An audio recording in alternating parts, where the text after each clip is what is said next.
थोड़ा ना थोड़ा पुण्य जरूर करे होंगे, इसलिए ये मनुष्य की देह मिल गई और शिव महापुराण की कथा मिल गई।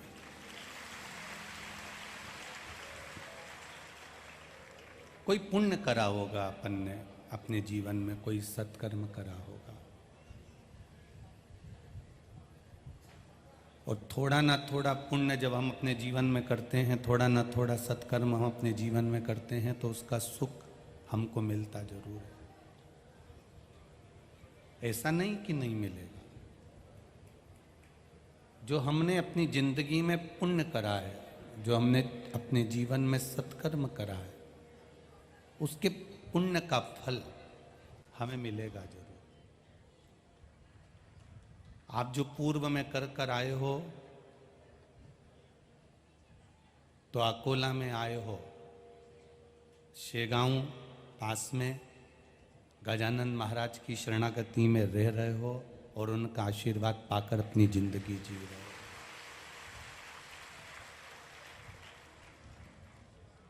एक बात अपने जीवन में उतारिएगा, एक तो मनुष्य का देह मिल जाना, मानव का शरीर मिल जाना, और मानव का शरीर पाने के बाद किसी जहाँ पर भारत की भूमि के सबसे ज़्यादा संतों ने जन्म लिया, जहाँ पर भारत की भूमि के सबसे ज़्यादा संत प्रकट हुए, जिन्होंने भक्ति को चारों दिशा में फैलाया, मनुष्य की देह धारण कर लेना, ऊपर से महाराष्ट्र में आपका जन्म हो जाना या महाराष्ट्र की धरा पर आपका आ जाना, और उस महाराष्ट्र की धरा पर भी जहाँ संत रहते हों, जहाँ साधु रहते हों, जहाँ कोई सदगुरु कोई संत प्रकट हुआ हो, उस भूमि के करीब में रह लेना, ये आपकी किस्मत ही है, ये आपका भाग्य ही है।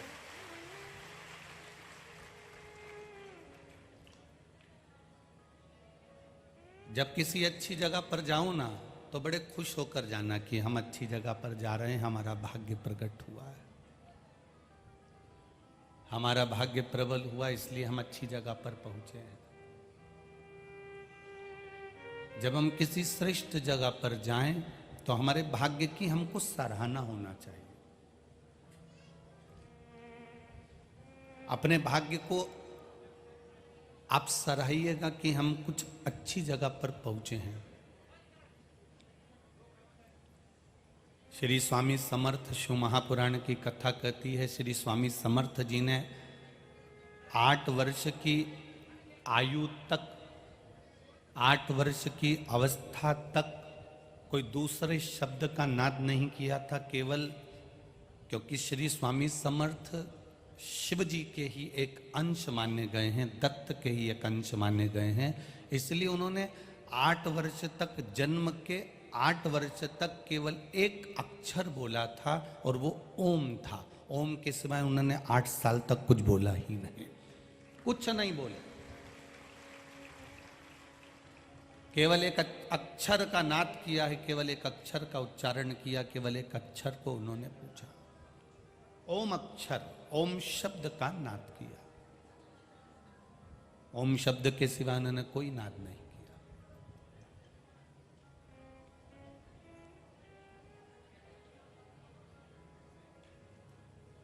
शैववीर संप्रदाय के अंतर्गत, लिंगायत संप्रदाय के अंतर्गत बच्चा जब जन्म लेता है तो गुरु हॉस्पिटल में जाकर उसको गुरु मंत्र देता है।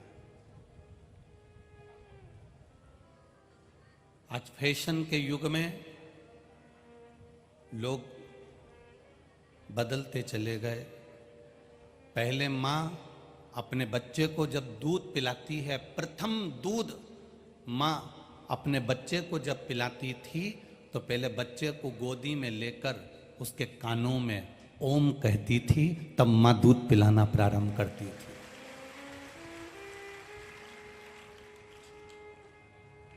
अब वो प्रथा कहाँ चली गई? अब वो प्रथा कहाँ गई? हम तो हॉस्पिटल में जन्म लेने वाले बच्चों के जो डॉक्टर होते हैं, जो सिस्टर होती हैं, जो नर्स होती हैं, उनसे भी हम अपने जीवन में एक ही निवेदन करना चाहेंगे, जितने डॉक्टर, सिस्टर और नर्स बच्चों का जापा कराती हैं, डिलीवरी कराती हैं, ऑपरेशन करती हैं, या बच्चे को जो माता जन्म देती है, मेरा तो डॉक्टर, सिस्टर और नर्सों से केवल करबद्ध निवेदन इतना सा है, आप कि हॉस्पिटल में जो बच्चा जन्म ले और सबसे पहले वो बच्चा नर्स के, डॉक्टरनी के या सिस्टर के हाथ में आता है, वो बच्चा जैसे ही उसके हाथ में आए, सबसे पहले वो डॉक्टर, वो सिस्टर, वो नर्स उसके कान में केवल ओम का उच्चारण कर दे तो बच्चा संस्कारित हो। हमारे भारत की सभ्यता को, संस्कृति को हमें फिर बचाना। आज पूरा भारत बनावट, सजावट और दिखावट में पड़ा हुआ है। आज जिसको देखो ये तीन चीजों में उलझा हुआ है। एक तो बनावट में उलझा हुआ है, सजावट में उलझा हुआ है और दिखावट में उलझा हुआ है। जिससे बात करो वो बनावटी बात करता है, दिखता कुछ है, होता कुछ है। नजर भी ऐसे आते हैं कि बहुत अच्छे होंगे, बाद में भीतर से मालूम पड़ता है कि क्रम कैसा है। आज पूरी दुनिया बनावट में जी रही है, सजावट में जी रही है और दिखावट में जी रही है। जहां पर ये तीन चीजें आ जाती हैं, बनावट, दिखावट और सजावट, तो फिर व्यक्ति की जिंदगी में रिश्तों की गिरावट होना चालू हो जाती है, जब बनावट, सजावट और दिखावट आ जाती है।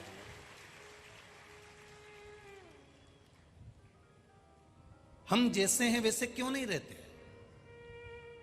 हम अपनी जिंदगी को वैसे क्यों नहीं जीते जैसे हम हैं? कितना भी क्रीम लगा लोगे, क्या गोरे हो जाओगे रे? अरे बोलो तो जम के। अगर इतने गोरे होते होते तो वो क्रीम अफ्रीका में चले जाता और वहां कर सबसे पहले रिकॉर्ड तोड़ जितने भी हैं सबको गोरा करके बता देता। हमें जैसा परमात्मा ने जन्मा है, हमें जैसा परमात्मा ने भेजा है, श्री स्वामी समर्थ जी की वाणी में उन्होंने सबसे पहला शब्द जब ओम का उच्चारण करा और ओम के उच्चारण के बाद स्वामी समर्थ जी ने अपनी वाणी को जब खोला तो खोलते से ही पहला शब्द उन्होंने कहा था कि मेहनत करो, कर्म करो और अपना परिश्रम करो।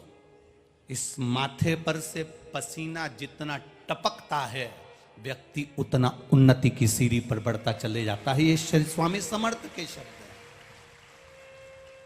श्री स्वामी समर्थ ने दूसरा संबोधन कहा, कोई आलसी व्यक्ति अगर तुमको दिख जाए तो घर में जाना, ठंडे पानी से नहाना, फिर अपने काम को जाना। आलसी व्यक्ति का मुख तक मत देखो, क्योंकि आलसी खुद भी कुछ नहीं करता और दूसरे को भी कुछ नहीं करने देता। वो आलसी है जो खुद भी नहीं करेगा और दूसरे को भी नहीं करने देगा। श्री स्वामी समर्थ जी कहते हैं, अगर मान लो कोई आलसी व्यक्ति तुमको दिख जाए, कितना विचित्र संसार है। जरा सा एक गिलास पानी एक बेटा अपनी मां से मांग रहा, कितना आलसी होगा बेटा, सोचिए जरा। मां से कह रहा है, मम्मी आई, अंदर से आए तो पानी ले आना। इतने में आई को तो गुस्सा आ गया, मां को गुस्सा आया, मम्मी को गुस्सा आया और मां ने कह दिया, आके एक जोरदार थप्पड़ दूंगी ना तो सब पानी निकल जाएगा, उठ ले और जा पानी पी ले। इतने में फिर छोरा बोला, मम्मी आई, जब मारने आओ ना तो पानी ले आना। मतलब पानी लेने नहीं जाऊंगा। इतना आलसी कि मारने आओ तो पानी ले आना, पर जाऊंगा नहीं। श्री स्वामी समर्थ जी कहते हैं, अपने मेहनत को प्रबलता में करिएगा। जिसका पसीना भूमि पर टपकता है, जिसका पसीना मेहनत का टपकता है, वो एक दिन उन्नति की सीढ़ी पर चढ़ता चले जाता है, उसको कोई रोकने वाला नहीं होता। ये श्री स्वामी समर्थ कह रहे हैं। श्री स्वामी समर्थ जी ने दूसरा शब्द कहा, कोई आलसी व्यक्ति दिख जाए तो उसकी संगत मत करना। कोई आलसी व्यक्ति दिख जाए तो घर पर जाना, ठंडे पानी से नहाना, फिर अपने काम को जाना। आलसी का मुंह भी देख लो ना तो मालूम पड़े वो खुद आलसी फैलाता फैलाता, अरे करेंगे, आराम से कर लेंगे, अभी तो समय बचा है, देखा जाएगा देखा जाएगा देखा जाएगा, करेंगे आराम से करेंगे। शादी ब्याहों में, कोई बड़े आयोजन में यही होता है, बस कर लेंगे, अभी तो 4 दिन बचे हैं, अभी कर लेंगे, 5 दिन बचे हैं, अभी तो कर लेंगे, 3 दिन बचे हैं। और मालूम पड़े दरवाजे पर बारात आ गई, दरवाजे पर दूल्हा आ गया। उसके बाद में लोग कर रहे हैं, साहब हलवाई कहाँ है, हलवाई कहाँ, भोजन क्या बनाया, मीठा क्या बनाया, तो हलवाई ढूंढते फिर रहा है, काम करते फिर रहा है, कहीं ये ढूंढते फिर रहा है, कहीं वो ढूंढते फिर रहा है। यहाँ श्री स्वामी समर्थ जी कहते हैं, जिस काम की लगन होती है, जिस कार्य को आपको करना है, अगर कोई शादी का कार्य है, मंडप का कार्य है, ब्याह का कार्य है, जन्म का कार्य है, शादी की सालगिरह का कार्य है, आपके यहाँ जो बड़ा आयोजन कर रहे हो उससे 10 दिन पहले आप पूरी तैयारी कर लीजिए, तो समझ लो आप आलसी नहीं है। मालूम पड़े कर लेंगे, हो रहा है, 4 दिन बाकी हैं, होगा, करेंगे, धीरे धीरे हो जाएगा, सब हो जाएगा, कर लेंगे, ये आलसी तत्व की निशानी है। श्री स्वामी समर्थ कहते हैं ये आलसीता नहीं होना चाहिए। आलसी का मुख भी मत देखो, मेहनत प्रबल करिए महाराज। बनावट की दुनिया है, बहुत बनावटी जीवन दुनिया के लोग जी रहे हैं, बहुत बनावटी। छत्तीसगढ़ की पावन धरा भिलाई से कहा था, लाखों रुपए के महंगे कपड़े पहनने से किसी के विचार नहीं बदल जाते। अगर लाखों रुपए के महंगे कपड़े पहनने से किसी के विचार बदलते तो शोरूम में जो पुतले 5-5 हजार की शर्ट पहनकर खड़े रहते हैं, सबसे पहले वो पुतलों का व्यवहार बदल जाता।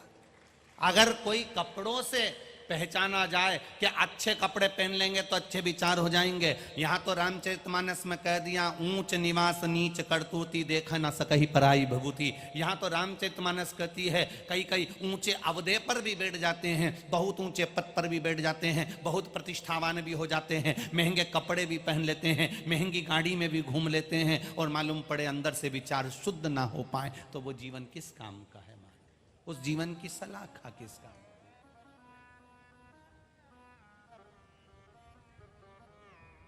वो कहे कभी प्यासे को पानी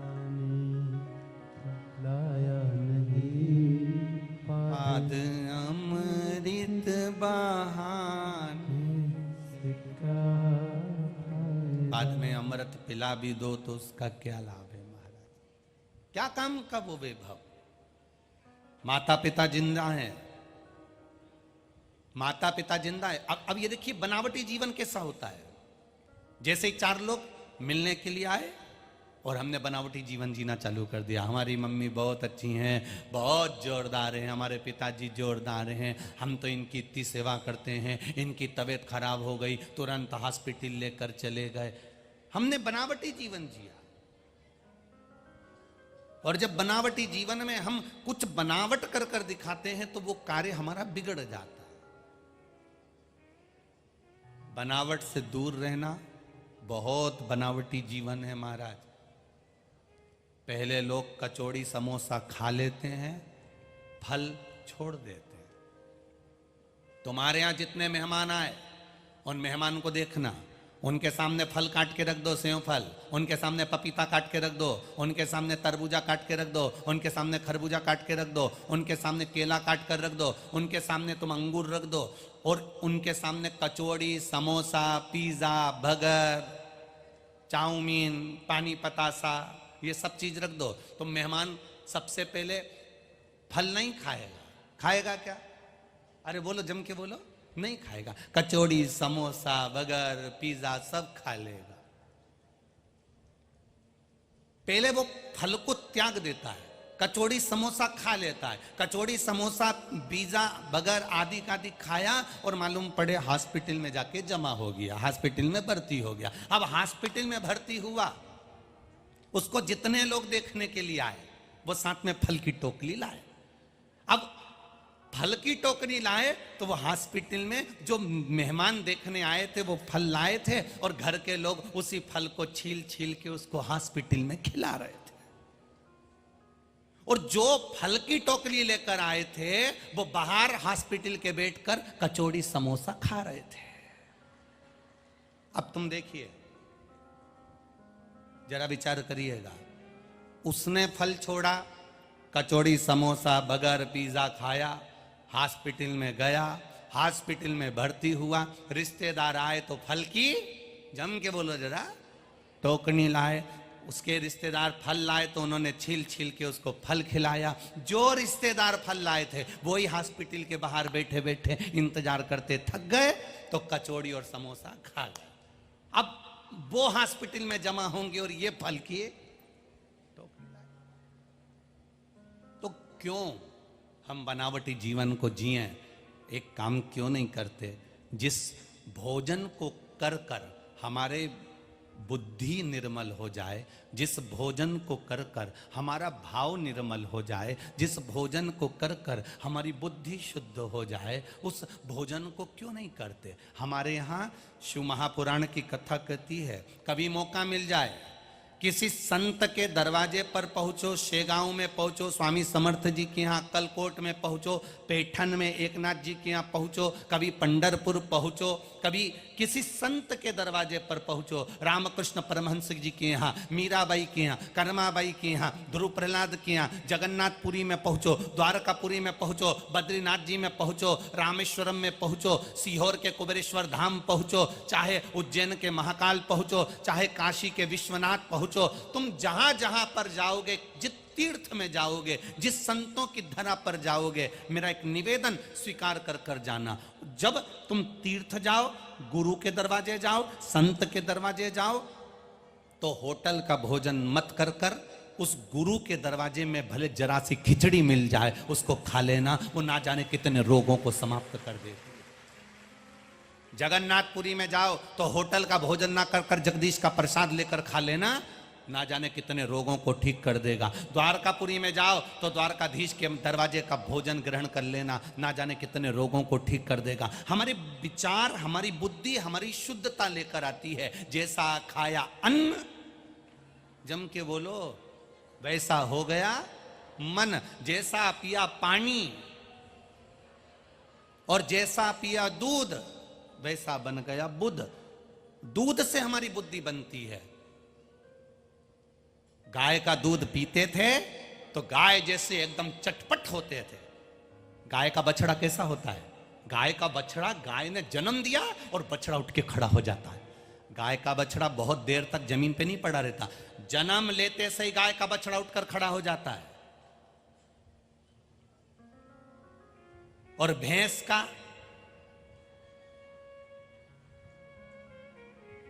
जिन जिन के यहां भैंस है उनसे पूछना, भैंस का छोरा छोरी होए, भैंस का पाड़ा होए, भैंस का बछड़ा होए, तो वो इतनी जल्दी उठ जाता है क्या?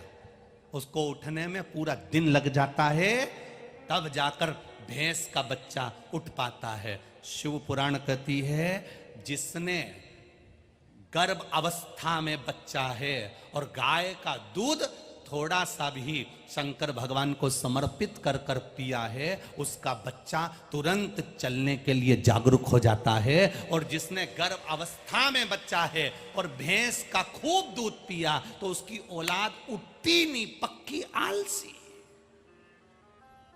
इसलिए हमारे यहां कहावत है, भैंस के आगे, अरे तुम्हें मालूम है रे अकोला वालों? अरे वाह, बहुत जोरदार। क्या कहावत है? भैंस के आगे बीन बजाना। अब तुम भैंस के आगे कितनी भी बीन बजा लो तो वो सुनेगी क्या? हारन दिए जाओ, सुनेगी क्या? भैंस के आगे कितनी भी बीन बजाओ वो सुनती नहीं है। उसी तरह कोई, जब हमारे घर के बच्चे जन्म लेते हैं और जन्म लेने के बाद उनसे कहो, ले पढ़ाई कर ले, ले पढ़ ले, ले चल चल, ले मैं तुझे ये कर दूं, ले मैं तुझे कपड़ा पहना दूं, ले मैं ऐसा कर दूं, ले मैं वैसा कर दूं, पर तुम भैंस के आगे कितनी भी बीन बजा लो, क्योंकि उसने गर्भ के समय पर भैंस का दूध पिया है तो औलाद में थोड़े से भैंस के लक्षण आ गए। इसलिए वो लक्षण आए तो इसलिए वो औलाद भी ऐसी कैसी भैंस जैसी पड़ी रहे। मोबाइल मोबाइल चलाती रहेगी पर हिलेगी नहीं, तुम कितनी बीन बजा लो, तुम कितनी बीन बजा। इसीलिए हमारा सनातन धर्म कहता है गौ माता का दूध भले 1 चम्मच हो, शिव जी को चढ़ाकर अगर आचमन कर लिया तो वो ना जाने कितने दोषों को समाप्त कर देता है, ना जाने कितने दोषों को समाप्त कर देगा। गौ माता के दूध में वो तत्व होता है, गौ माता के दूध में वो सूर्य की किरण होती है, गौ माता के दूध में वो स्वर्ण होता है, गौ माता के दूध में वो एनर्जी होती है, गौ माता के दूध में वो औषधि होती है, गौ माता के दूध में वो पावर होता है कि माता के गर्भ में रहने वाला बच्चा, जब मां गाय का दूध 1 चम्मच भी पीती है और गर्भ में बच्चा होता है तो वो बच्चा कभी विकलांग पैदा नहीं होता, वो चलता फिरता आनंद करने वाला होता है।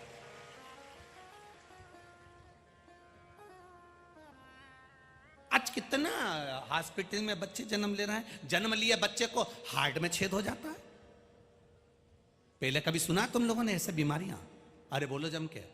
आज हर 10 लोगों को छोड़कर कैंसर हो जाता है।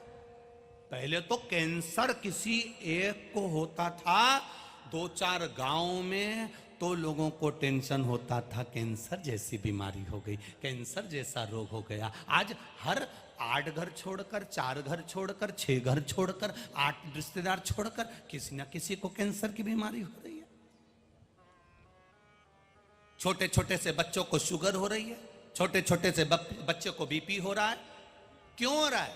ये माता का खान पीन। जब बच्चा गर्भ में रहे, मेरा माताओं से निवेदन है, तुम्हारी सास अगर तुम्हें टोकेगी ना तो तुम्हें बुरा लगेगा, पर सीहोर वाला महाराज तुम्हारी सास है ना तुम्हारा ससुर है।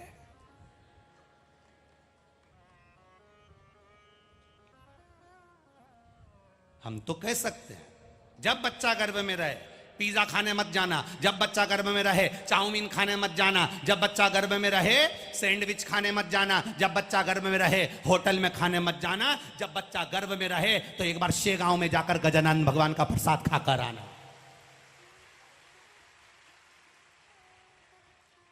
जब तुम्हारा बच्चा गर्भ में रहे तो एक बार शेगांव से ले जाना, गजानन महाराज के दरवाजे पर लाइन लगाना, भोजन की एक थाली लेना, प्रेम से भोजन ग्रहण करना, जय गजानन करते करते जब भोजन करोगे गर्भ से जन्म लेने वाला बच्चा भी तुम्हारी सेवा करने की तल्लकता रखेगा और वो तुम्हारी सेवा करेगा क्योंकि संस्कारवान होगा। अब गर्भवती नारी को पति हॉस्पिटल दिखाने ले गया तो गर्भवती नारी ने कहा मेरा मन बहुत कर रहा है, पानी पतासा खा लूं, पानी पूरी खा लूं। अब वो पानी पूरी खाने के लिए गई और मालूम पड़े उसने दोना पकड़ा दिया, पहले ही गर्भ में बच्चा और उसने हाथ में पकड़ा दिया कटोरा। तो औलाद भी ऐसी पैदा हुई, दिन भर भीख मांगे, 5 रुपए दे दे, 10 रुपए दे दे, 5 रुपए दे दे, क्योंकि गर्भ में बच्चा था। और पानी पूरी वाले ने, बोलो जम के बोलो, सीहोर वाला महाराज कोई गलत कह रहा है क्या? वो पानी पूरी वाले ने दोना पकड़ाया, प्लेट पकड़ाई, कटोरा पकड़ाया और तुम्हारी आदत हो गई। अब गर्भ से बच्चा, सिर पे पल्लू, भीख मंग मंग के खाओ। और पानी पूरी वाले को भी पाँव में खुजाल चल रही और पाँव में खुजाल, और इसने कहा पानी पूरी ने खुजाल के उसका हाथ और जो दिया, और ये खाती खाती बोली पानी में बहुत स्वाद, ऐसा स्वाद तो घर में भी नहीं आए क्योंकि घर में खुजाल का पानी नहीं दिया जाए। अब उस स्वाद और मालूम पड़े पानी पूरी वाले को हो गई सर्दी। अब फिर आन दो पानी में स्वाद, फिर आया पानी में स्वाद, कई स्वाद आ रहा जोरदार। अब इनके क्या मालूम कि इसमें एक्स्ट्रा आइटम डला है, अब इनके क्या मालूम कि मैं कुछ आइटम अलग से डल गया तो स्वाद तो आए।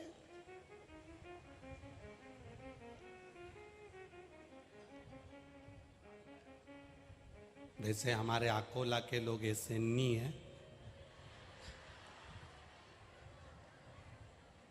वो तो हम हमारे मोहल्ले की बात कर रहे हैं। और निवेदन है, गर्भस्थ बच्चा रहे, हमारा संस्कार हमारे बच्चों को हम दें, सब कुछ देना बच्चों को, खूब अच्छी शिक्षा देना बच्चों को, खूब अच्छी पढ़ाई कराना बच्चों को, पर साथ में उनको अच्छा संस्कार देना, अच्छा संस्कार। नवयुवक मेरी माताएं बैठी हुई हैं, नवयुवक बंधु बैठे हुए हैं, बेटियां बैठी हुई हैं, परिवार के लोग बैठे हुए हैं।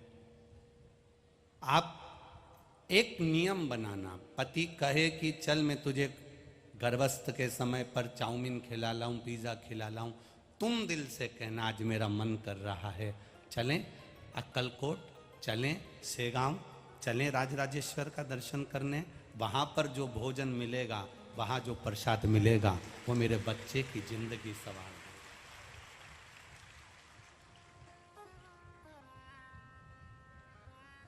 मेरे बच्चे की जीवन सवार।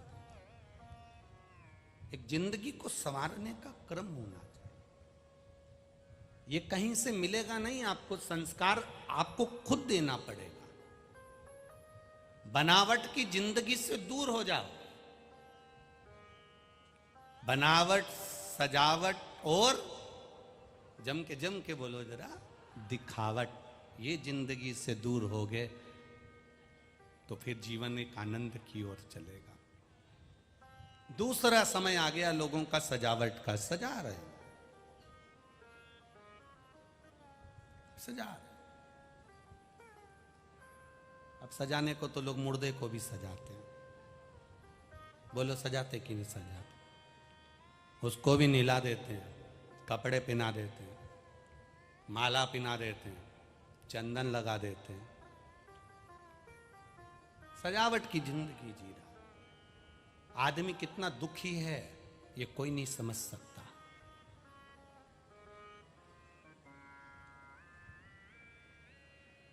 कोई कह दे तुमसे कि मैं तुम्हें दुख से दूर कर दूंगा, तो तुम उसके हाथ जोड़ लेना। शिव महापुराण की कथा कहती है कि संसार में जिसका जन्म हुआ है, पृथ्वी पर जो पैदा हुआ है, उसके साथ दुख चलकर आया। बहुत सारे संसार में लोग मिलेंगे जो तुमसे कह देंगे मैं ऐसी भभूति फेंकूंगा कि तेरा दुख मिट जाएगा, ऐसा हाथ घुमाऊंगा कि सोने के हंडे निकल जाएंगे। ऐसा महाराज मिले तो हमको भी बता देना, तो हमें भी सोने के 2-4 हंडे मिल जाएंगे, फिर ये मेहनत नहीं करना पड़ेगी। शिव पुराण कहती है कर्म प्रधान हमारा भारत है, कर्म करोगे तो आगे बढ़ोगे, ढोंग और प्रपंच में पड़ोगे तो नीचे गिर जाओगे। कर्म प्रधान रहिए। स्वामी समर्थ कह रहे हैं कि आलसी तक का मुख मत देखो, कर्म में अपना विश्वास रखो, अपनी मेहनत में।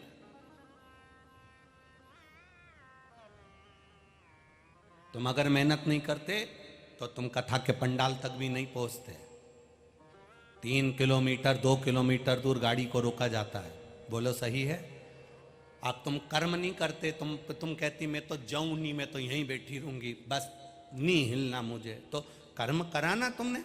गाड़ी में बैठकर वहां तक आए, पार्किंग तक, पार्किंग से वहां रोका गया, वहां से तुम आराम से पैदल पैदल पैदल पैदल धीरे धीरे चलते फिरते, भजन करते, कीर्तन करते, मंत्र स्मरण करते, श्री शिवाय नमस्तुभ्यम बोलते बोलते, अपना कर्म करते करते, अपने चरणों से चलकर तुम यहां तक पहुंचे हो। कभी एकांत में बैठकर विचार करना कि हमारे भारत की भूमि पर, हमारे सनातन धर्म में किसी का सिर नहीं पड़ा जाता, किसी के हाथ नहीं पड़े जाते, किसी के घुटने नहीं पड़े जाते। हमारे यहाँ सनातन धर्म में किसी का सिर नहीं छुआ जाता, किसी के हाथ नहीं छुए जाते, किसी के पांव घुटने नहीं छुए जाते। अगर सनातन धर्म में छुए जाते हैं तो किसी ना किसी के चरण छुए जाते हैं। चरणों को क्यों छुआ जाता?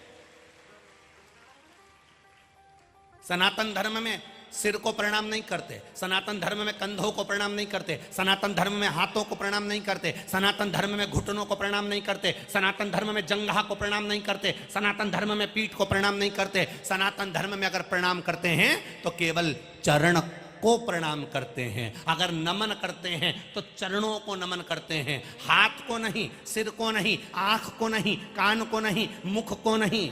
ये मुख दिन भर भगवान का भजन करता है। आज तक तुम्हें ऐसा मिला कि कोई तुम्हारे यहां मेहमान आया और उसने तुम्हारे मुख को प्रणाम करा हो? नहीं। जो भी प्रणाम करेगा चरण को प्रणाम करेगा, जो भी प्रणाम करेगा वो चरणों को करेगा। क्यों? क्योंकि चरण केवल एक ऐसे होते हैं जो हमको अपनी मंजिल तक पहुंचा देते हैं। इसलिए जो आपको मंजिल तक पहुंचाए प्रणाम उसको करा जाता है।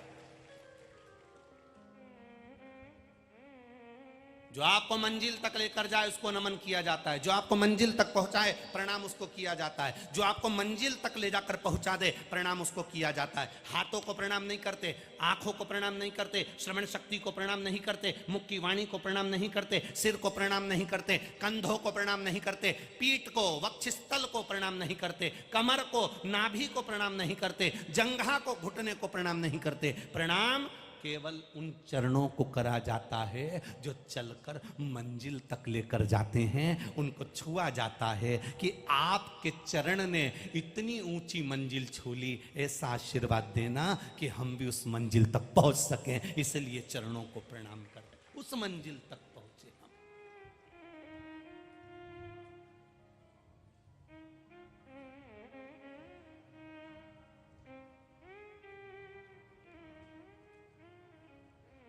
महाराज, जब मंजिल को पहुंचाने वाले चरणों को हम नमन करते हैं तो हमें सुख का अनुभव होता है, आनंद का अनुभव होता है। सजावट की जिंदगी से दूर हो जाओ। बहुत सजावट की जिंदगी देखी है। कई माताएं हमारे पास में फोटो लेकर आती हैं और फोटो लेकर आकर कहती हैं, गुरुजी लड़के के लिए लड़की देखकर आई हूं, देखो कैसी लग रही है। हम 8 लोग गए थे गुरुजी, इतनी बढ़िया छोरी है, इतनी बढ़िया लड़की है। हम 8 लोग 4 घंटे बैठे गुरुजी, उसके मुंह से शब्द नहीं निकला, इतनी जोरदार लड़की है। आप देखकर बताओ कैसी है? बिल्कुल नहीं बोली गुरुजी, वो 4 घंटे में एक शब्द नहीं निकला, इतनी बढ़िया है। हमने भी कह दिया, अभी नहीं बोली, जब वो बोलेगी तो तू भी डोलेगी। अभी काहे को बोलेगी? वो उसको शादी करना। सजावट में कुछ भी हो सकता है। हम सजा तो किसी को भी देते हैं, पर महाराज तीसरा क्रम है दिखावट। ये दिखावा व्यक्ति को बहुत नीचे गिरा देता है, बहुत नीचे। ऐसा दिखावा किसी काम का मत करना कि जिसमें तुम्हारी जिंदगी नर्क हो जाए। बनावट, बोलो जम के, बनावट, सजावट और तीसरे नंबर पर है दिखावट। बिल्कुल मत करना मेरी जीजियों। दिखावा मेरे भाई जितने बैठे हैं, तुम्हारी दुकान में जितनी कमाई हो उतना पांव पसारना। दिखावा मत करना कि पड़ोसी ने 4 व्हीलर गाड़ी ले ली तो मैं भी ले लूंगा, कर्जा उठा लूंगा, बंगला बना लूंगा, मकान बना लूंगा, जमीन ले लूंगा, जायदाद बना लूंगा। दिखावट की जिंदगी मत जीना। जैसा परमात्मा ने तुझे बनाया है वैसी जिंदगी जीना, एक दिन नाम रोशन कर जाएगा। दिखावट की जिंदगी मत जीना, एक दिन नाम रोशन कर जाओगे। दिखावट की जिंदगी जो जीता है बाद में पछताता है। जो दिखावट की जिंदगी जी रहा होता है वो बाद में पछताता है।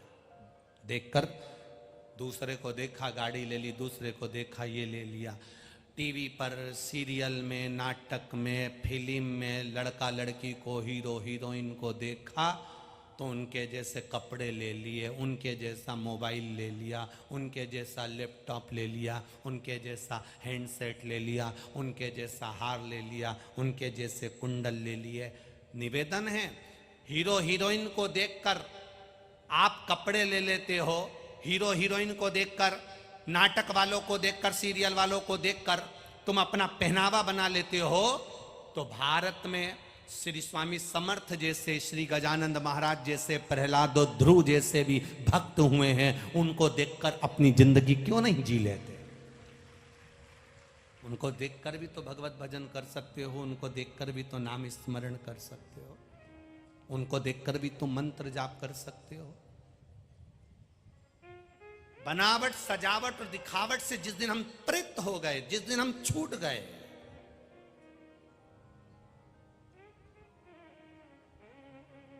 कितना कितना दिखावा संसार में भरा हुआ है, जो दिखता है वैसा होता ही नहीं है, कितना भरा। आप जैसे हो वैसे क्यों नहीं रहते?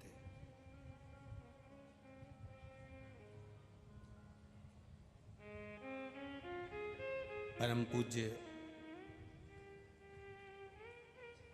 राम कथा के रसिक आदरणीय प्रेम भूषण जी एक बात कहते हैं, हम राम जी के हैं और राम जी हमारे हैं।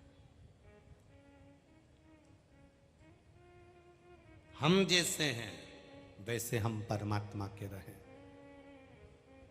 उसमें कोई बदलाव मत लाना, कोई बदलाव नहीं। करे बनावट दुनिया करे जितनी करे, सजावट करे दुनिया जितनी करे, और दिखावट करे दुनिया जितनी करे। जो रसगुल्ला खाकर शादी में जाते हैं, जब छोरा छोरी के तलाक की बात आती है या घर में परिवार में विवाद होता है, जितने लोग रसगुल्ला खाकर गए हैं वो एक भी तुम्हारे बुरे समय में खड़ा नहीं होता है। जिन लड़का लड़की का तलाक चल रहा है, अदालत में केस चल रहा है, विवाद चल रहा है दूल्हा दुल्हन का, पति पत्नी का, जिनकी शादी में 500 लोग आए थे, जिनकी शादी में 700 लोग आए थे, पूछा जाता है कितने लोगों का रिसेप्शन है, कितने लोग आएंगे? 500 आदमी का है गुरुजी, 700 आदमी का है गुरुजी, 1000 आदमी का है गुरुजी। रिसेप्शन में 500 आदमी बुलाए गए, मौसी चाची काका नाना बुआ फूफा सारे रिश्तेदार बुलाए गए। जब तुम्हारे घर में विपदा आती है, लड़का लड़की का संबंध टूटने का समय आता है, अदालत में जाकर खड़े होते हो, जिनको तुमने रसगुल्ला खिलाया, इतना बड़ा बड़ा गिफ्ट देकर भेजा, अच्छी अच्छी साड़ी दिलाकर, तिलक करके लिफाफा देकर भेजा, उसमें से कितने लोग तुम्हारी विपदा की घड़ी में खड़े होते हैं? है कोई खड़ा होने वाला? जिनको लिफाफा देकर भेजा, जिनको गिफ्ट देकर भेजा, जिनको रसगुल्ला देकर भेजा, 400 रुपए की प्लेट का खाना खिलाकर भेजा, 700 रुपए की प्लेट का खाना खिलाकर भेजा, नाश्ता 300 रुपए का खिलाकर भेजा, चाय कॉफी पिलाकर भेजा, एक वेटर नौकर लगा रहा, खूब बड़ा रिसोर्ट करा, शादी में करोड़ों का खर्चा करा। जब लड़का लड़की का संबंध बेकार होता है, आपस में विवाद होता है, अदालत में बात पहुंचती है, जितने लोग खाकर गए हैं वो सब जब संबंध बिगड़ता है तब अपने अपने घर में बैठकर कहते हैं अच्छा है, होने दो, ऐसा ही होने दो, ऐसा ही होने दो। खूब उचक रहे थे, खूब हराम का आ रहा था, अब मिली शेर पे सवा शेर, लोग ऐसा कोसते हैं। तो उससे अच्छा है, बड़ा रिसोर्ट करने से अच्छा है, 500 रुपए की प्लेट का भोजन कराने से अच्छा है, 500 रिश्तेदार बुलाने से अच्छा है, शेगांव में जाकर गजानन बाबा को रिश्तेदार बनाकर उसके सामने विवाह कर दो। किसी मंदिर में पहुंचकर भगवान के सामने विवाह करो। जब भगवान के सामने भावर पड़ेगी, भगवान के सामने संबंध होगा। ये बड़े बड़े रिसोर्टों में बड़ा बड़ा पैसा जो जाता है, ये धीरे धीरे जब कंट्रोल होने लगेगा। गरीब आदमी शादी करने में डरता है, क्योंकि एक अच्छे कुल के लड़के की जब शादी होती है, लड़की की शादी होती है, 10 तरह का मीठा बनता है, 25 तरह का नमकीन बनता है, सारी तरह की स्टॉल लगते हैं। खाते कितना हो? एक व्यक्ति कितना खाएगा? जरा सा लेगा प्लेट में खाएगा फेंकेगा, जरा सा लेगा चखेगा फेंकेगा, जरा सा लेगा प्लेट में फेंकेगा। उस बाप से पूछो जिस बाप ने 1-1 रुपया जोड़कर बैंक में जमा कर कर अपनी बेटी की शादी करी होती है, उसको मालूम होता है एक प्लेट की कीमत क्या होती है। विचार करें, ये बनावट की, दिखावट की, सजावट की जिंदगी से दूर क्यों नहीं हो रहे हम? कितने दिखावट में पड़े, कितने।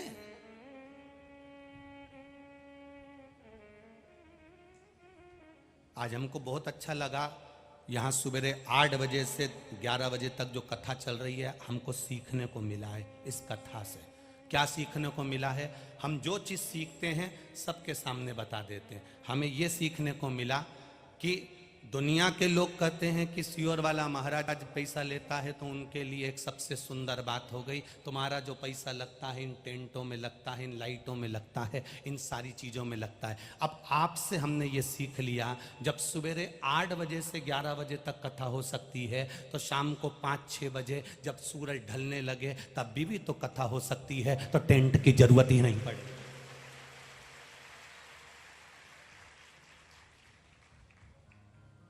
फिर क्या जरूरत? किसी चीज की जरूरत नहीं पड़ेगी।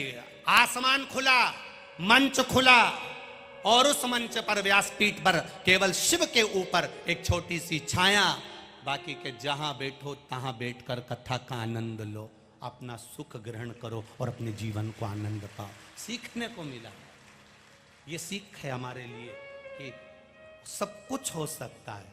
लोगों ने कहा था सवेरे 8 बजे आकोला में चिड़िया उड़ेगी।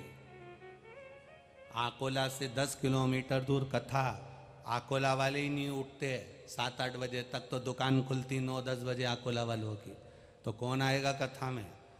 ये कल कथा में 9 लाख से ऊपर लोग थे, 9 लाख से ज्यादा भक्त, और आज भी पूरे पंडाल भरे पड़े हुए हैं, यहां से लेके वहां तक सब भरा पड़ा। ये तुम्हारी विश्वास और श्रद्धा है। जिसको ग्रहण करना है तो वो आएगा, जिसको पाना है वो आएगा, जिसको अपनी जिंदगी संवारना है वो आएगा। वैभव से नहीं हुआ है कुछ,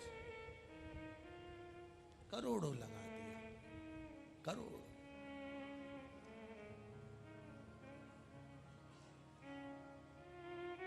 कितना लगा दिया इस शरीर पर भी हमने। ईमानदारी से बोलो, तुमने अपने शरीर पे कितना खर्च करा?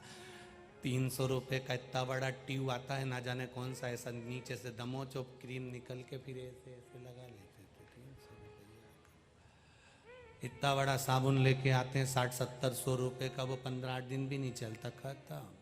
3-4 तरह का तो फेस वाश, ऊपर से फिर इनकी स्टाइल, इनको सुधार। अपने तो है ही नहीं तो क्या खाक सुधार, जिनके है वो सुधार। फिर धीरे धीरे नेल पॉलिश भी ऐसी नई नई डिजाइन की, पहले इधर से लाल लगा लो, आधी में नीली लगा लो, फिर उसमें सफेद ऐसे ऐसे कर दो, तब दूसरे, और उनमें भी 3 बार फूंक मारो। कहाँ की जिंदगी है?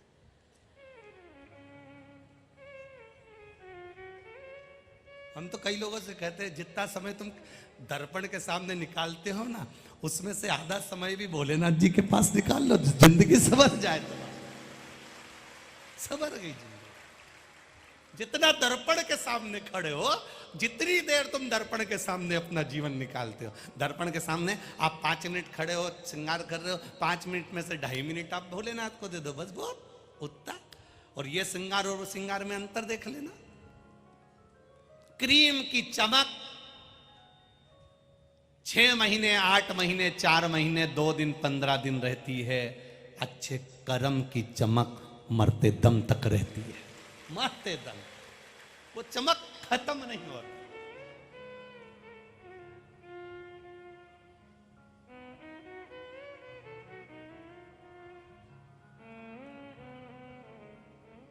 कई ऐसे भी हैं जिनको व्यासपीठ में बैठने से पहले बहुत सारा मेकअप की भी जरूरत पड़ती है। कई लोग इस पे भी बैठते हैं तो उससे पहले पार्लर वाले भी आके उनका डेंटिंग पेंटिंग करें, तब वो फिर व्यासपीठ पे पहुंचे। फिर स्टाइल में खूब जोरदार कथा। अब ये तो शंकर जी की कथा है। शंकर जी की कथा ऐसी होती है कि कहीं पे भी शंकर जी जैसे बैठे हैं, एक माँ एक जीजी शंकर जी का भी श्रृंगार करके गई, चंदन लगाया, बेलपत्र लगाई, फूल लगाई, इतनी देर में दूसरी आ गई, ले ढोल के वो चली गई। अब यहाँ तो शिव जी की कथा कह रही है, सरल सहज, कितने सरल। कभी भी कोई आएगा और पानी ढोलकर चले जाएगा, कभी भी कोई आएगा एक लोटा जल चढ़ा के चले जाएगा। तो यही तो शिव पुराण कह रही है, कभी भी यमराज आएगा उठाकर ले जाएगा, तुम कितने भी सच कर बैठ जाओ। शिव कथा कह रही है, वो तैयार करिए, श्रृंगार करिए, सजाई, उसके बाद कोई आई, सिर पे पल्लू लिया, श्री शिवाय नमस्तुभ्यम, और ये बैठी देखती रह गई, उसका मुंडा देख रही।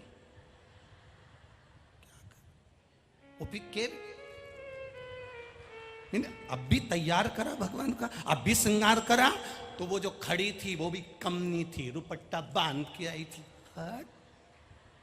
अभी तूने श्रृंगार करा है ना, अब मैंने नहलाया, अब मैं श्रृंगार कर दूंगी, तू हट। और वो भी सजा धजा के जैसे ही बस बाहर निकली, इतने में छोटा सा बच्चा आ गया,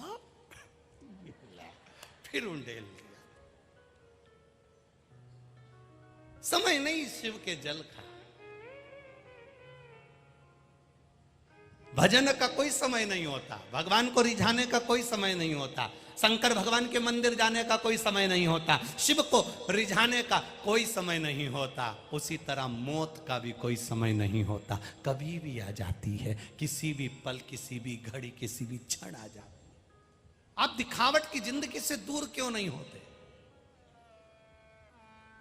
अरे जैसे हो ना वैसे रहो, जैसे हो वैसे रहो, खूब मस्त जिंदगी जियोगे।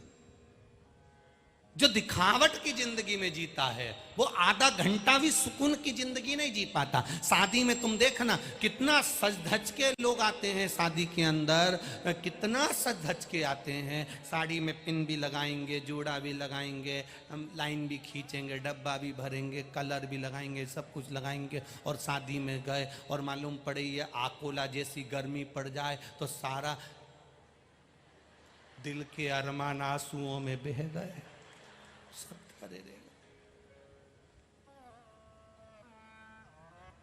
काजल भी ऐसा फैला कि है, आंख का पूरा फैलेगा, ये थोड़ा धरा रही, क्या मतलब?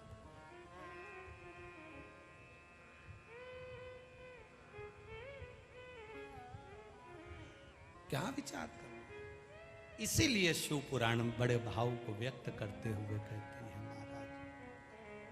दिखावट की जिंदगी से दूर हो जाओ, बनावट की जिंदगी से दूर हो जाओ, सजावट की जिंदगी से दूर हो जाओ। हम आपसे ये कभी नहीं कहेंगे कि अपना घर परिवार छोड़ दो, हम इतना जरूर कहेंगे उनके साथ में रहो, उनके साथ।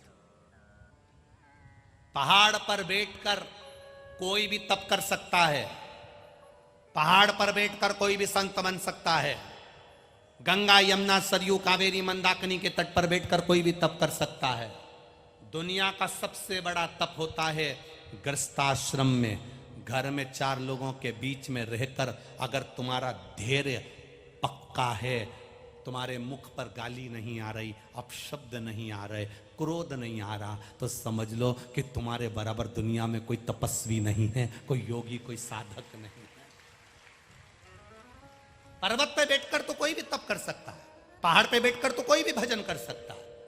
तुम्हें अकेले बिठा दो भजन में तो तुम बैठ जाओगे तप करने के लिए, गंगा के घाट पर, भूमि पर, पृथ्वी पर, कहीं आकाश में, जहां तुम्हारी मर्जी पड़े, पर्वत के ऊपर जहां तुम्हें बिठाया जाएगा, अकेले बैठकर तप कर लोगे। सबसे बड़ा तप होता है घर में, माँ रह रही है, पिताजी रह रहे हैं, भाई रह रहा है, बहन रह रही है, भाभी रह रही है, रिश्तेदार रह रहे हैं, परिवार रह रहा है, और उन परिवार के साथ रहकर भी तुम्हारे चेहरे पर स्माइल है, तुम्हारे चेहरे पर प्रसन्नता है, क्रोध नहीं, अपशब्द नहीं, गाली नहीं, ताने नहीं, आड़े टेढ़े शब्द नहीं। जरा सा क्रोध आया, जरा सा टेंशन आया, जरा सा डिप्रेशन आया और तुम्हारे मुख से कुछ ना कुछ निकलने लगा तो तुम्हारा जीवन बेकार है।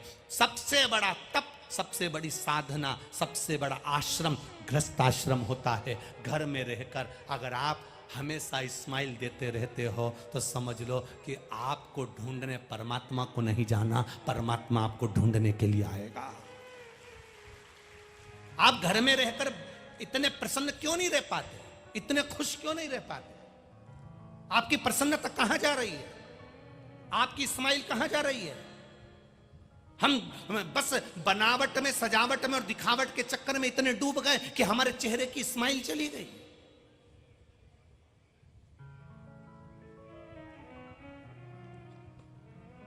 आज का व्यक्ति केवल मोबाइल में जब सेल्फी लेता है तब मुस्कुराता है, बाकी के समय तो रोता ही रहता है। जब सेल्फी लेगा तब मुस्कुराएगा, बाकी के समय तो उससे पूछो तो पूरी जिंदगी रोते रोते निकल रही है, बस सेल्फी में मुस्कुरा रहा।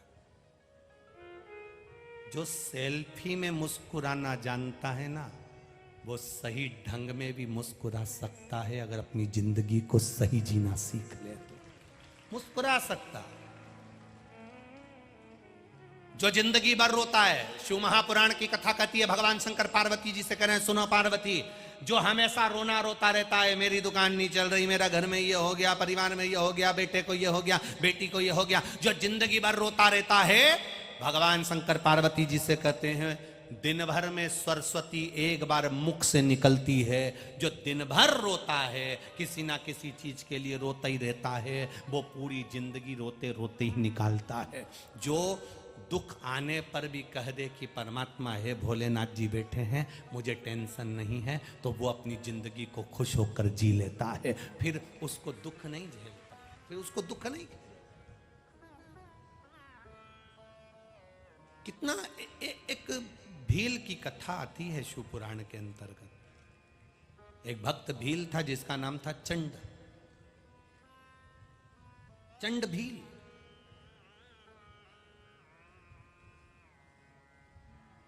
जंगल में रहता था, वन में रहता था।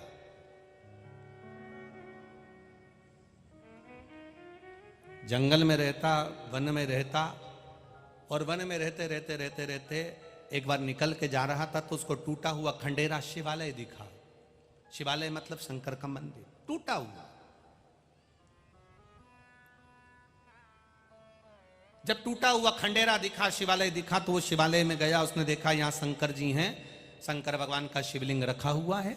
चंड भील ने देखा यहां पर कोई पूजन करने वाला नहीं, आराधना करने वाला नहीं, कोई नमन करने वाला नहीं, कोई प्रणाम करने वाला नहीं, तो चंड भील ने वो शंकर भगवान के शिवलिंग को कंधे पर उठा लिया और उठाकर लेकर अपने घर चले गया। घर पर गया तो घर में झोपड़ा, कोई इतना बड़ा मकान तो नहीं था, कोई बड़ा भवन तो था नहीं, कोई बड़ा महल तो था नहीं भील का। चंड भील ने अपने झोपड़े में शंकर भगवान के उस शिवलिंग को रख लिया। अब चंड भील गांव के बुजुर्ग के पास गया और बुजुर्गों से पूछा कि शंकर जी की सेवा कैसे करते, शिवलिंग की सेवा कैसे करते।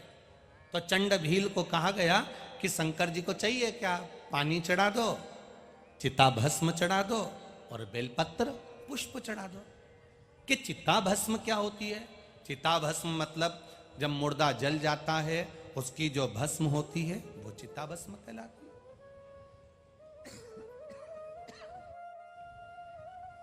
चिता भस्म, हाँ।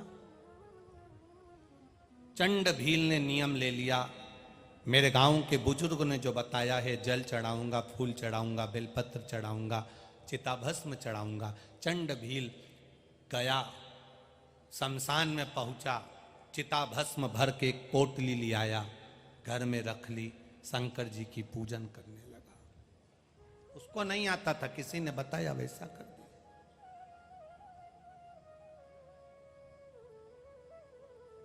अब उसको यह नहीं मालूम कि यह सही है कि गलत है।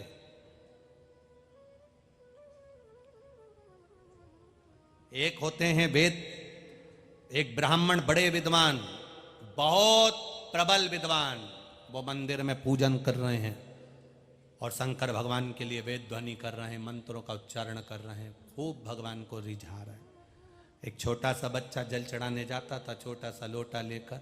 वो पंडित जी को देखता था कि रोज मंत्र जप रहे हैं, रोज बोल रहे हैं, तो उस बच्चे ने भी मुंह से बड़बड़ाना चालू कर दिया। बच्चा तो बच्चा ही था।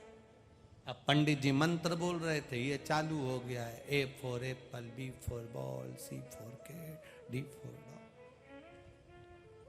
चढ़ा। पंडित जी ने चिल्ला दिया, पागल हो गया, मूर्ख हो गया, मेरी नकल कर रहा है, मैं मंत्र पढ़ रहा हूं, तू A फॉर एप्पल पढ़ रहा है, B फॉर बॉल पढ़ रहा है। उसने कहा, अंकल अब उसको नहीं मालूम पंडित जी हैं, अंकल मुझे ये मंत्र नहीं आते, इसलिए मैं शंकर जी को बस यही बोल रहा हूँ। अंग्रेजी में भगवान को जा रहा है। फिर दूसरे दिन गया तो वो हिंदी सीख गया। आ से अनार का, का से कबूतर, खा से खरगोश, बा से बकरी, गा से गमला, घा से घड़ी, डा से ढक्कन, डा से डम। फिर पंडित जी को गुस्सा आया, अरे पागल हो गया, ये काखा काका है, क्यों पढ़ रहा है? आप वेद मंत्र पढ़ रहे हो, मुझे नहीं आता, मुझे मंत्र नहीं आता। ये आ से लेकर अंगा तक के बीच में भगवान शंकर खुद मंत्र बना लेना, खुद पढ़ लेना, हमको तो केवल इतना ही आता है। उसी समय ब्राह्मण देवता मंत्र पढ़ते रहे पर शिव प्रकट नहीं हुआ। और वो छोटा सा बच्चा जिसे कुछ नहीं आता, जो दिल का निर्मल था, साफ था, तुरंत शिव जी वहां प्रकट हो जाते हैं। क्योंकि भगवान दिल देखता है, मन देखता है, हृदय देखता है। निर्मल मन सो मोहि भावा, मोहि छल छिद्र कपट ना। भगवान मन देख रहा है, निर्मल भाव देख रहा है, निर्मल भावों की शुद्धता देख रहा है, श्रेष्ठ चित्त देख रहा। चिताभस्म चढ़ाई चंड भील ने। भगवान का रोज श्रृंगार करता, रोज बेलपत्र चढ़ाता, फूल चढ़ाता, समय बीतता गया, बीतता गया, बीतता गया। चिताभस्म खत्म हो गई, गया दूसरी चिताभस्म ले आया, फिर चढ़ाई। सालों निकलते चले गए, सालों। एक बार चिताभस्म ढूंढने के लिए गया पर चिताभस्म मिली नहीं, कहीं पर भी चिताभस्म नहीं मिली। 11 दिन हो गए, इसने सही से भोजन नहीं करा, पानी नहीं पिया। पत्नी ने पूछ लिया, भील की पत्नी भीलनी ने पूछा, स्वामी स्वामी। भील ने कहा, क्या बात है? आप सही से भोजन नहीं कर रहे हो, पानी नहीं पी रहे हो, तुम घर में भी नहीं रह रहे हो, कहाँ घूमते रह रहे हो? पति के मुख से निकल गया, चिता भस्म खत्म हो गई। ढूंढने के लिए जा रहा हूं पर कोई मुर्दा जला हुआ मिलता नहीं, तो चिता भस्म कहां से लाऊं? कहां से लाऊं मैं चिता भस्म? धर्म पत्नी बड़ी संस्कारी थी। धर्म पत्नी ने कहा, स्वामी एक काम क्यों नहीं करते? अगर चिता भस्म नहीं मिल रही तो मैं आज नहीं तो कल मरूंगी ना, आग में जलूंगी ना, भस्म तैयार होगी ना, उससे अच्छा है मैं भस्म तैयार कर देती हूं, अभी जलकर भस्म हो जाती हूं।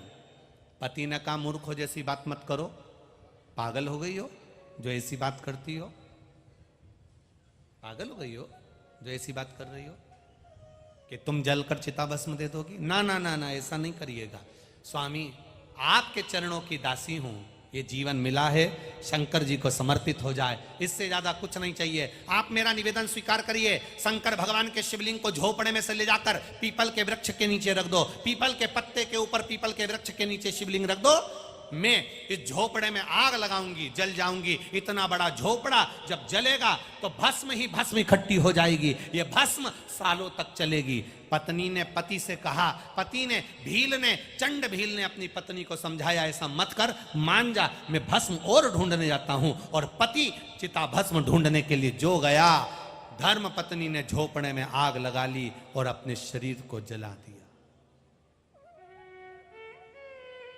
चंड भील की पत्नी ने अपने शरीर को जला दिया, चिता भस्म तैयार। पति आया, देखा मेरी पत्नी जलकर भस्म हो गई, अपना शरीर उसने शिव के लिए दे दिया। भस्म उठाई, शंकर जी को पीपल के वृक्ष के नीचे शिवलिंग पर चढ़ाई। उसका नियम था भील का, चंड भील का नियम था कि वो शंकर जी के शिवलिंग के सामने थोड़ी देर भजन गाकर नाच लेता था। आज अकेला बस भस्म चढ़ाकर उठकर नाचने ही वाला था। उसके मन में आया कि आज तक मैं जब से शंकर जी को लेकर आया हूं, अकेला नहीं नाचा, मेरी अर्धांगिनी साथ में नाचती थी, मेरी पत्नी साथ में नाचा करती थी, शिव जी का भजन किया करती थी। आज अकेला भजन कर रहा हूं, नाच रहा हूं। उठकर हाथ उठाए थे हर हर महादेव कहने के लिए, इतनी देर में पीछे से धर्म पत्नी ने आवाज लगा दी, हर हर। जो धर्म पत्नी ने आवाज लगाई, चंड भील को लगा ये तो मेरी अर्धांगिनी की आवाज है, ये तो मेरी पत्नी की आवाज है। जो उसने पलट कर देखा, अपनी आंखों को हिलाकर देखा, ये तो मेरी पत्नी लग रही है, पर वो तो मर गई थी, चिता भस्म मिली थी, तो ये कैसे जीवित हो गई? जो नेत्रों पर हाथ लगाया, पास में धर्म पत्नी खड़ी थी। चंड भील ने अपनी पत्नी से पूछा, क्यों, तुम तो जलकर भस्म हो गई थी, यहां कैसे खड़े हो? पत्नी ने कहा, जलकर भस्म हो गई थी, पर आपने मेरी भस्म जब शिव को चढ़ाई है ना, शंकर भगवान ने मुझे पुनः जन्म दे दिया है, पुनः प्रकट कर दिया। शिव सामने थे, मेरा ओघड़दानी मेरा शंकर सामने खड़ा था। दोनों पति पत्नी हाथ उठाकर हर हर महादेव कह रहे थे। आंख से दोनों के अश्रु बह रहे थे। भोलेनाथ जो भील और भीलनी को देखे, शंकर जी ने कहा, अब क्या चाहते हो बोलो? भील और भीलनी कहते हैं आपके कैलाश में रहना चाहते हैं। शंकर जी ने नंदी को खड़ा करा, भील भीलनी को नंदी पर बिठाया। भोलेनाथ जी ने नंदी का डोरी रस्सी को पकड़ा, लेकर मेरे महादेव कैलाश के लिए चल दिए। ये निर्मल भक्ति है। निर्मल मन सो मोही। भगवान कभी नहीं कहेंगे आपसे कि आप सोना दो कि चांदी दो कि हीरा दो कि पन्ना दो। भगवान शंकर कभी नहीं कहते कि मुझे इतना दो।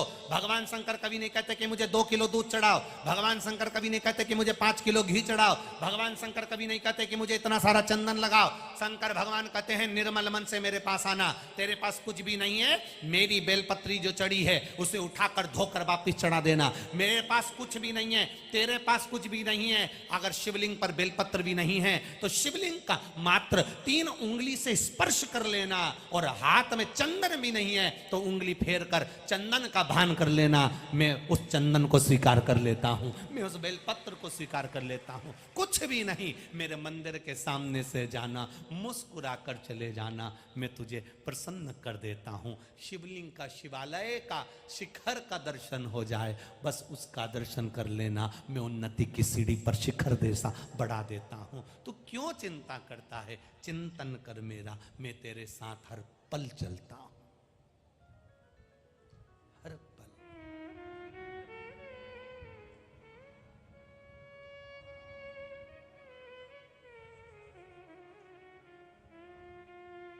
महाराज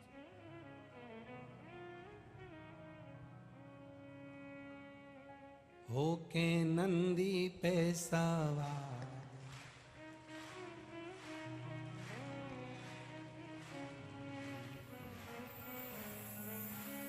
स्वामी श्री रामकृष्ण परमहंस जी को भी बड़ी बीमारी हो गई थी।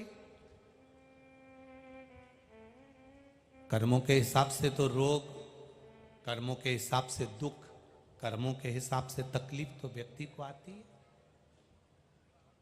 इस व्यासपीठ से हम ये नहीं कहेंगे कि आपको रोग नहीं आएगा या बीमारी या दुख नहीं आएगा। कोई आपसे कह दे कि आपको दुख नहीं आएगा तो हो सकता है वो पहुंचा हुआ हो, हम तो इतने पहुंचे हुए भी नहीं है। दुख आएगा,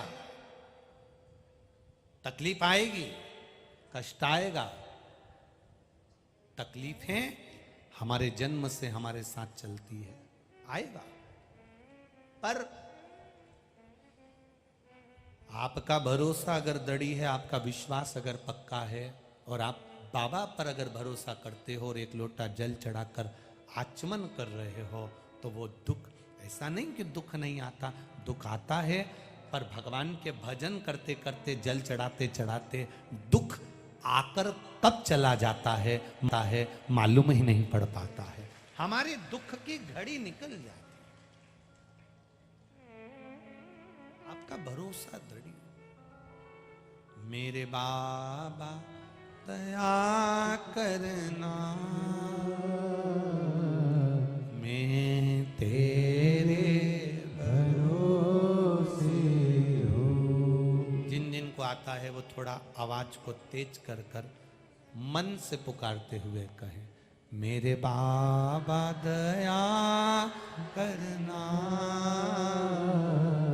मैं तेरे भरोसे हूँ, मैं तेरे भरोसे हूँ, मैं तेरे भरोसे हूँ, मैं तेरे भरोसे हूँ, मैं तेरे भरोसे हूँ, मेरे बाबा दया करना, मैं तेरे भरोसे हूँ, ना घर के भरोसे हूँ, ना परिवार के भरोसे हूँ, ना घर के भरोसे हूँ, ना परिवार के भरोसे हूँ, मेरे बाबा दया करना, मैं तेरे भरोसे हूँ, मेरे दादा दया करना, मैं तेरे भरोसे हूँ, ना इनके भरोसे हूँ, ना उनके भरोसे हूँ, ना इनके भरोसे हूँ, ना उनके भरोसे हूँ, मेरे बाबा दया करना, मैं तेरे भरोसे हूँ, मेरे बाबा दया करना, मैं तेरे भरोसे हूँ। हम उसके सहारे जी रहे। वो दीदी ने लिखा, सुरेखा प्रमोद जी सूर्यवंशी ने, एकदम अगर कैंसर जैसी बीमारी कोई बता दे तो कितना टूट जाता है व्यक्ति। 10 साल 15 साल संतान नहीं हुई तो कितना टूट जाता है। किसी किसी को 2 साल 4 साल औलाद नहीं होती, संतान नहीं होती तो टूट जाता है। अब क्या भगवान ने लिखा ही नहीं ललाट पर आपका विश्वास मत टूटने देना। मेरी अकोला की जीजियों और मेरे जीजाओं, मेरी दीदियों, मेरी बहनों, मेरे भाई, मेरी बेटियों, बेटाओं, जीवन में उतार कर रखना। दूसरे पर किया गया भरोसा टूट जाएगा, पर मेरे कुबेर भंडारी पर किया हुआ भरोसा कभी नहीं टूटेगा। उसका नाम कुबेरेश्वर महादेव है, जिसका कंकर भी शंकर है। वहां का एक रुद्राक्ष उस भूमि पर कंकर शंकर की जगह पर खड़े होकर हाथ फैलाकर जो रुद्राक्ष लिया जाता है वो किसी अमृत से कम नहीं होता, सारी औषधियों का रूप होता है। प्रत्येक मंदिर में श्री शिवाय नमस्तुभ्यम है लिखा है, लोगों ने बैनर लगा दिए, पोस्टर लगा दिए। सारी समस्या का हल एक लोटा जल। ये प्रेरणा आप दे रहे हो। ये कैंसर जैसे रोग को मिटाने के लिए सियोर वाला महाराज नहीं गया, ना कोई बूटी दी, ना कोई औषधि दी। आपका विश्वास, आपकी दृढ़ता। और यहां ढेरों पत्र रखे हैं, ढेरों पत्र, अपार पत्र रखे हैं। हम हर जगह निवेदन करते हैं इन पत्रों को जब आप फ्री रहो और आपको अगर पढ़ना हो तो इनको पढ़ो। इसमें आपका विश्वास मिलेगा कि एक लोटा जल और एक बेलपत्र का लाभ क्या है। आपके घर घर का बच्चा शिवालय तक जाए, मंदिर तक जाए, जल चढ़ाए, आपका साथ छूट भी जाए तो महादेव का साथ उसके साथ बना रहे, ये शिव तत्व है।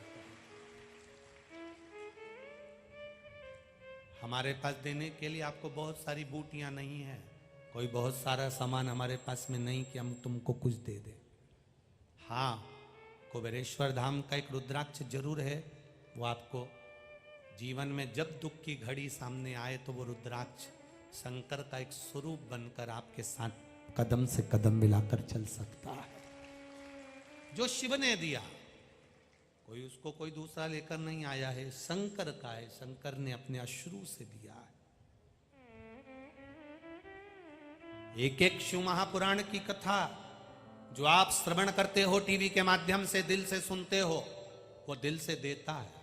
यहां मेरा विश्वास कहता है इतने लोग कथा सुनने आए हो, आपको कोई जबरदस्ती लेकर नहीं आया होगा, कोई जबरदस्ती लेकर नहीं। एक पत्र यहां किसी बहन ने लिखा है, हम उसके लिए क्षमा चाहते हैं। जिन्होंने ये पत्र दिया है कि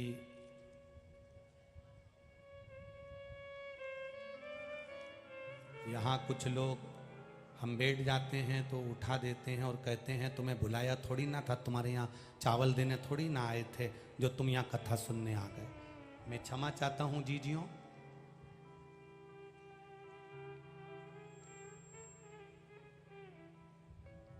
यहाँ आई हुई सारी महिलाओं की तरफ से ये पत्र है, हम टीवी पर पढ़ाएं अच्छा नहीं लगेगा। 500 किलोमीटर दूरी से गुरुदेव कथा सुनने के लिए 4 तारीख से आए हैं। एक जगह बैठते हैं, लोग हमको धक्का मारकर निकाल देते हैं, कहते हैं तुमने क्या वीआईपी कार्ड लिया है जो यहाँ बैठे हो। हम कहते हैं हम कथा सुनने आए हैं, तो वो कहते हैं तुम्हें निमंत्रण देने थोड़ी ना गए थे, निकल कर बाहर चले जाओ। एक निवेदन करना चाहूंगा जीजियों, आपको निमंत्रण, आपको छाती ठोक कर कहना चाहिए कि तुम देने वाले कोई नहीं होते, निमंत्रण देने वाला तो कुबेर भंडारी होता है।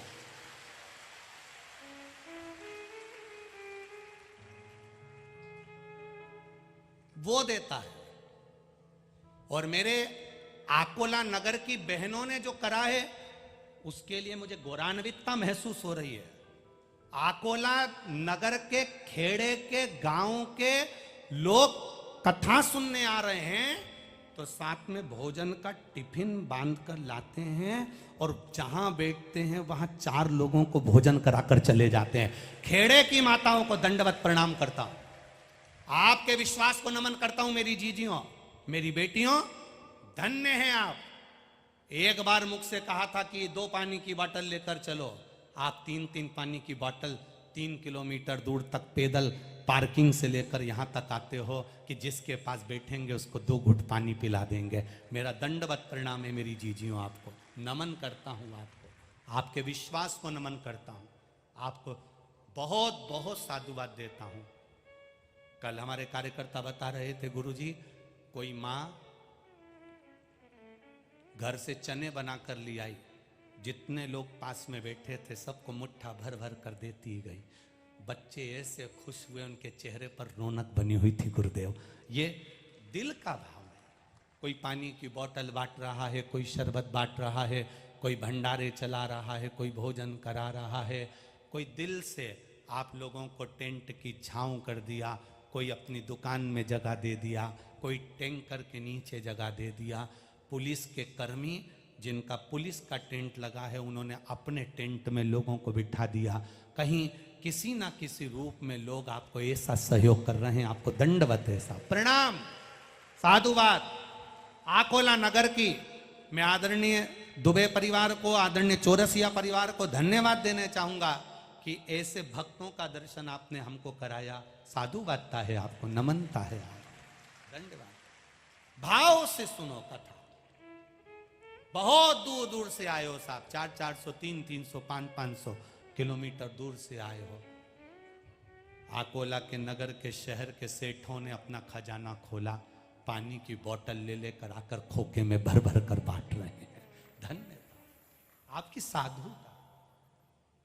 साधु फिर नहीं मिलने वाला। आज 4 दिन हो गए, 3 दिन बचे।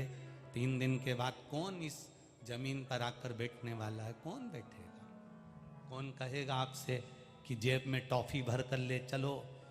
जहां बैठेंगे ना, पास में सबको एक एक टॉफी बांट देंगे। अपन पानी नहीं पिला सकते, मुंह तो मीठा करा सकते हैं, उतने में भी सुख मिलता, उसमें भी एक आनंद के अनुभूति। ये विश्वास दृढ़ हो आपका, दृढ़ विश्वास, भरोसा पक्का रखिए।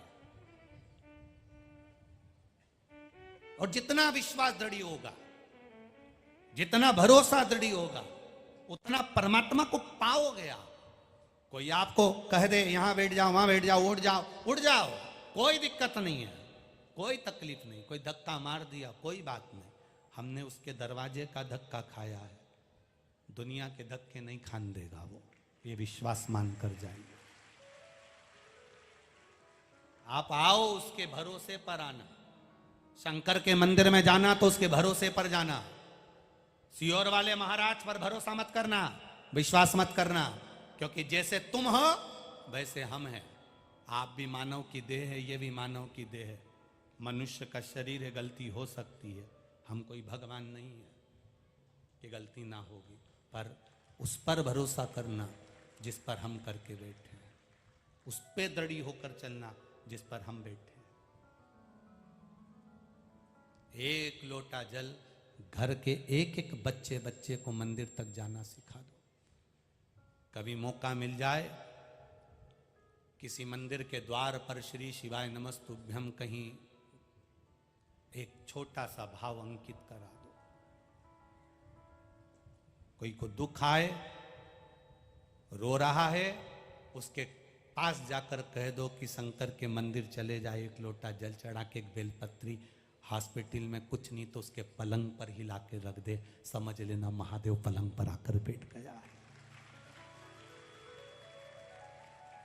शिव पुराण आपको कुछ नहीं देती, केवल विश्वास के सिवाय भरोसा दृढ़ करती है, आपका विल पावर मजबूत करती है।